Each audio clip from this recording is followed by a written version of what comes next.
You know, I've been thinking that Power Rangers could, or Super Sentai itself, could easily parody like the Lego animated series. They've done the inverse with Ninja Storm.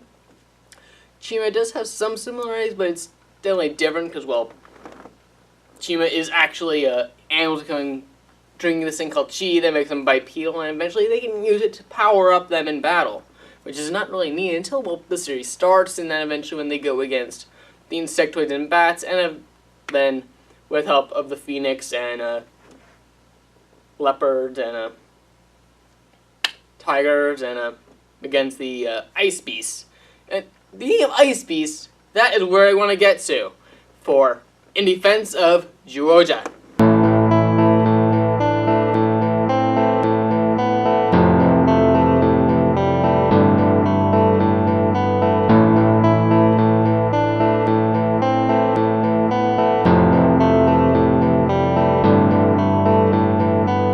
Guys, it's Lindsay Yale, and welcome back to DTPR, and today is, well, as mentioned, for the Butsu Sentai Zyuohger. I know I did a little rant on Q Ranger, but that's because GSH is based off Benjamin and Sun Vulcan. It's a little, you know, danger than there's original footage, but they've had a little twist of Go Ranger in there, but which would definitely not happen due to contracts between Saban and Zoe, but we can dream, right? Well, main drawback of Zyuohger that I really feel is going to kill it is the cube aspect in Minecraft. Very childish, and like the cube sequence like this, yes, might be, but they could easily change the morph route, and if you're connecting it to Wild Force, they could probably still use the Galphones and Wild Access, but I don't know if they would do that, even if Shiloh was involved with these new Rangers. The Zords are really probably going to kill the season because they come in the block shape, and that's the whole main piece. But like they don't go block shape into real shape. They block shape, and then more like this integral part of the block is still there with the elbows coming out of it for like just solo Zord form. And then unless you talk about them, like the Alligator, which still keeps that as the arm of the Jew of the World Megazord, but most of them just crinkle up again regardless. And then, well, that's a bit of a collection system. It's not as big as, like, it's more like Samurai, where it's more like helps with upgrades and all, not so much dealing with morphing or the Zords, even though it does deal with morphing.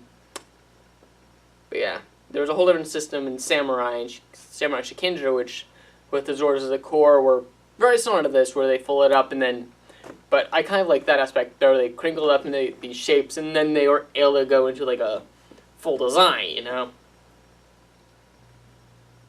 And well, next part was like neutral, like it's a suits, like they're a little childish. I wouldn't think of them as being Power Rangers unless they are adapted into Power Rangers, and yes, and they would obviously be Power Rangers, but I really don't see them as such. Like, compare them to like Wild Force, Live Man, like they don't really look like they should be Rangers. That's my main thing, but I do feel it's not going to be the end of the world, okay? Nope. Tukis still in that regard. I do feel that the main thing that killed that was its plot line. The Rangers being kids being aged up, and trains being niche in general, apparently. Okay, it's probably more niche than I thought it was at first, but it's too niche for us Americans. And then, well, we do end up getting Cosmos, so we could easily just see characters from Zyuohger being adapted as the villains of Season 2, taking over Galaxy Warriors. That sounds most likely now, as I will not spoil the ending of who are the secondary Red Rangers there, but Gaminax, the whole bit there, is in the end of Season 1, not Season 2.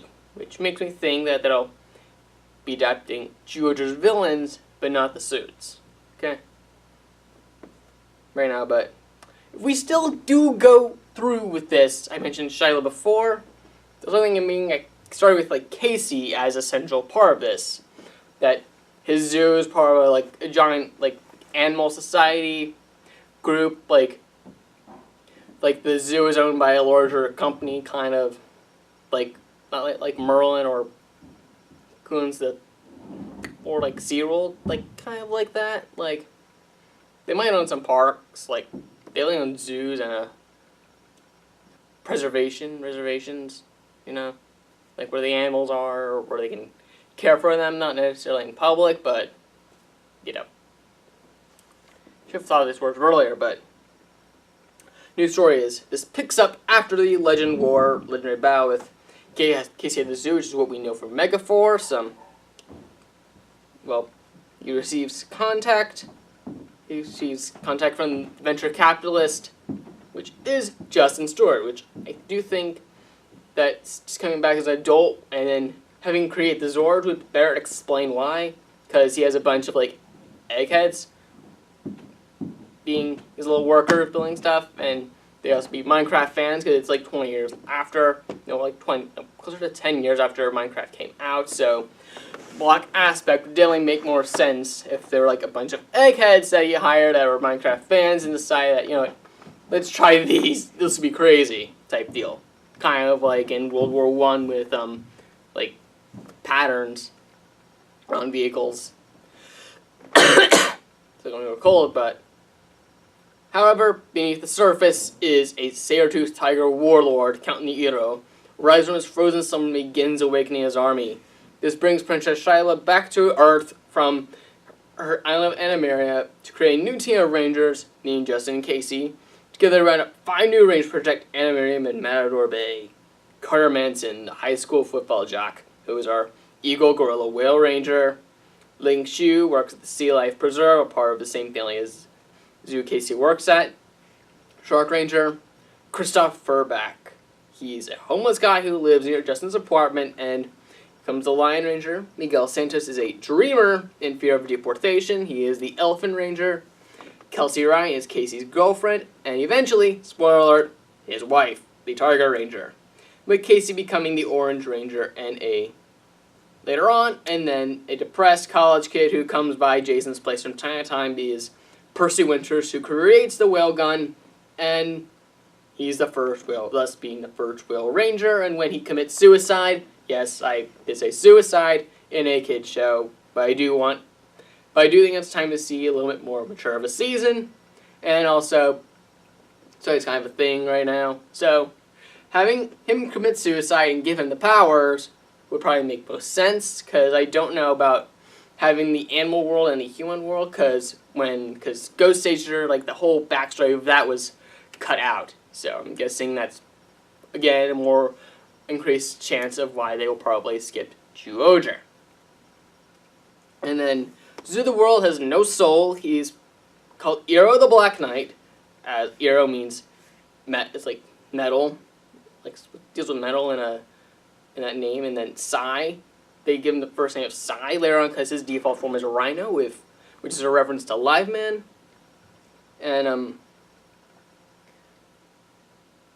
And Percy is involved in that Savage Quest Mega Force crossover. There will also be a Wild Force crossover and obviously a Ninja Steel crossover. But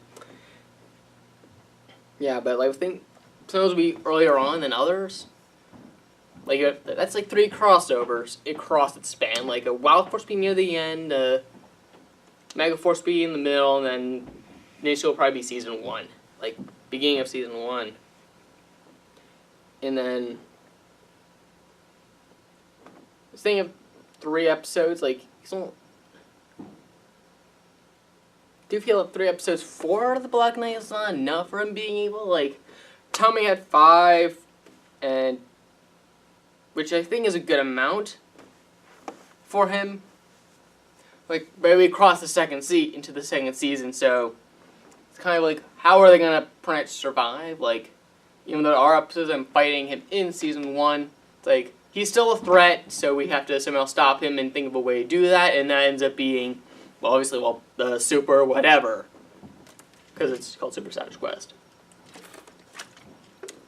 And then, well, honestly, they end up finding the Whale Zords, like, somehow, because, like, because probably the will changing is probably a dream that yes, there is a will Zord that exists out there somewhere that is not created by Justin and all his team, but it would still be compatible with whatever he's done, because perhaps there might be something secret that we don't know yet that help blur out eventually.